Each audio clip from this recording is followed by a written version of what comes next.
17 years ago, 60 Minutes first examined the so-called French paradox, which suggested that the French, despite a high-fat diet and high consumption of wine, had a remarkably low incidence of heart disease compared with Americans. Most researchers agreed that there was something in the wine that offered protection. And a few years later, even the highly cautious federal dietary guidelines say that moderate consumption of red wine can be beneficial. Now, scientists across the country have identified a substance in red wine called Resveratrol that they believe might do more than just protect the heart, but could, in very high concentrations, significantly extend life by preventing a number of age-related illnesses.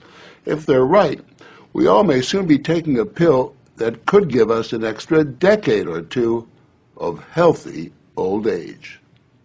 If the promise holds true, I think this has the chance to change healthcare. Dr. Christoph Westphal says we all may soon be taking a drug that just might beat the clock, a simple pill that could delay the inevitable.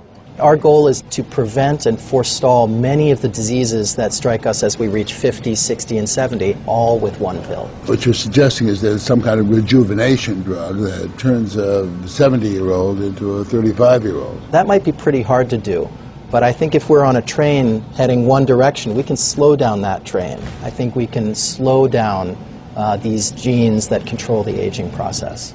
That quest to put death on hold began in 2003 when Westphal met David Sinclair, a biochemist at Harvard, who was studying the genetic components of aging. 5 years ago, I met David, and he had shown that you could extend lifespan in yeast. That's pretty exciting. Now, if you happen to be a yeast, it's very exciting. Yeasts are one thing, human beings are more complicated. So Sinclair focused on a gene present in almost all life forms, the sirtuin gene. It's normally inactive, but when it is active, Sinclair believes it triggers a survival mechanism that extends life. Convinced that something in nature could activate that gene, Sinclair randomly tested thousands of compounds. And bingo, he got a hit, Resveratrol. When I Googled this Resveratrol, I was shocked to find that red wine was the top hit. Red wine is brimming with Resveratrol. It's found in high concentration in the skin of the grape and seems to play a role in protecting it from invading bacteria and fungi.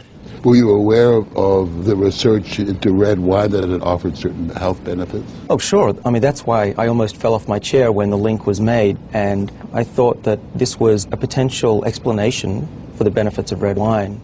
Convinced they were on the verge of a major scientific breakthrough, Sinclair and Westphal launched Certris, a Cambridge, Massachusetts research company.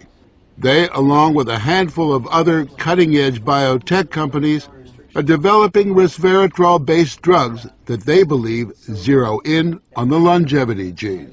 The important news here is not that we found something in red wine.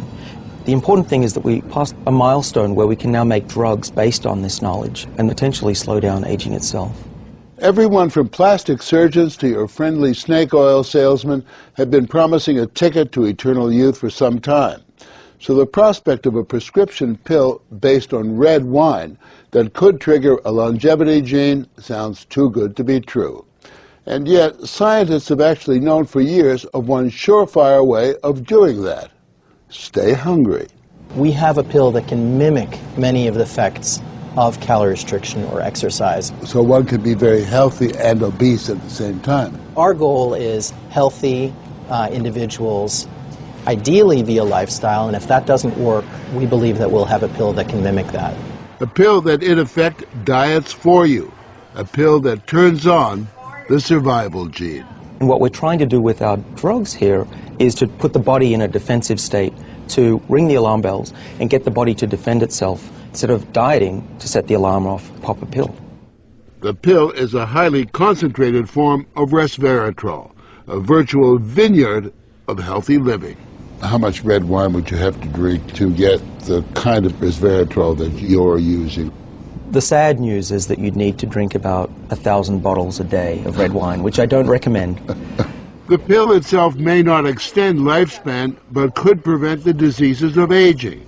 Alzheimer's, diabetes, heart disease, even cancer.